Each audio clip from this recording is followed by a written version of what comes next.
Mao ni entrance sa Bungulanon sa Tausuban Falls mga ka-good vibes ha. Sa probinsya ng North Cotabato, isa ang Tausuban Eco Park sa dinarayo ng mga tao. Ano nga ba ang meron sa Tausuban Eco Park? Saang lugar ba sa North Cotabato ang Tausuban? At ano nga ba ang ibig sabihin ng salitang Tausuban? Tara, alamin natin.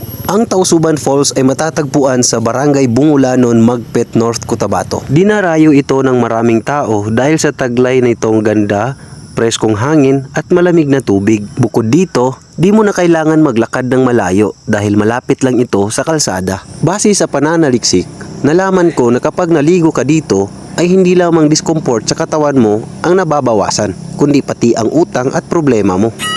Pero ano nga ba ang ibig sabihin ng Tausuban? Ang Tausuban ay nanggaling sa salita ng mga kapatid nating Obo Manubo na ang ibig sabihin ay talon o waterfalls.